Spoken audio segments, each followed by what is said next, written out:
వెంటపాడు ప్రజా సంఘాల కార్యాలయం వద్ద విశ్వ సమావేశం ఏర్పాటు చేయడం జరిగింది. భారతదేశం అంటేనే సంస్కృతి సాంప్రదాయాలకు పుట్టినది. అటువంటి భారతదేశంలో ఈ యొక్క క్రీడలు సుప్రీంకోర్టు ఎప్పుడూ ఆదేశాలు జారీ చేసింది. దేశవ్యాప్తంగా రాష్ట్ర వ్యాప్తంగా కోడి పందాలని, పేకాట, జోదం, గుండాటను నిషేధించాలని చెప్పి కిందకి ఆదేశాలు జారీ చేసింది. అది ఇక్కడ రెవెన్యూ యంత్రాంగం కానీ, పోలీస్ యంత్రాంగం కానీ కోడి పందాలు, పేకాట, ఇటువంటి గుండె అటువంటి వాటిని నిషేధించాలని చెప్పి హెచ్చరిక బోర్డు ఏర్పాటు చేశారు. పెద్ద పెద్ద ప్రకటనలు ఇస్తున్నారు. అయితే పండగ 3 రోజులు కూడా వెచ్చడిని సాగుతున్నారు. ఇప్పటికే బండ్లు తయారు చేశారు జిల్లాల వారీగా. అయితే మేము సిపిఎం పార్టీగా మేము చెప్తున్నాం, మేము ఇవాళ ప్రభుత్వాలు కానీ, ప్రజాప్రతినిధులు కానీ, యంత్రాంగం కానీ ఈ కోడి పందాల మీద ప్రకటనలు తప్ప ఆచరణ గతుల్లోకి శూన్యం. మళ్ళీ ఆటలు మామూలుగా జరిగిపోతున్నారు. ఈ ఆటల వల్ల సామాన్య మధ్యతరగతి కుటుంబాలు ఈవేళ చాలా ఇబ్బంది పడే పరిస్థితి కనపడుతుంది. ఒక పక్కన పనులు లేవు, ఒక పక్కన ఆదాయాలు లేవు. ఇంట్లో ఉన్న భార్యమణిలో పుత్రులు కూడా తాకట్టు పెట్టి ఈ కోడి పందాల దూరాలకి వెళ్తున్నారు. వేల కోట్ల రూపాయలు చేతులు మారుతున్నారు.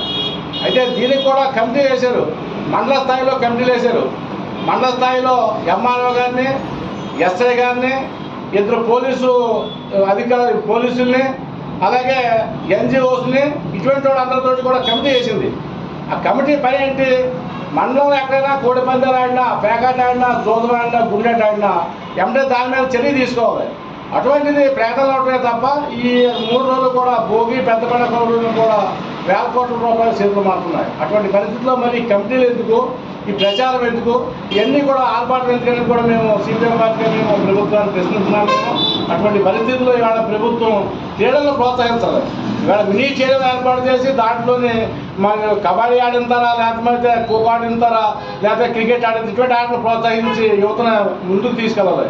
అలాగే ఆడవాళ్ళకు సంబంధించి ముగ్గురు పోటీలు ప్రభుత్వం చెప్తుంది మేము అశ్లీల శబ్దాలకి మేము వ్యతిరేకం, మేము ఇటువంటి క్రీడలకు వ్యతిరేకం ప్రభుత్వం చెప్తుంది. కానీ ఆచరణ మాత్రం సాధ్యమైన కనబడలేదు. కాబట్టి ప్రభుత్వం గుర్తెరిగి ఏదైతే సుప్రీంకోర్టు ఆదేశాలు ఖచ్చితంగా అమలు చేయాలని చెప్పి సిపిఎం పార్టీగా మేము డిమాండ్ చేస్తున్నాము.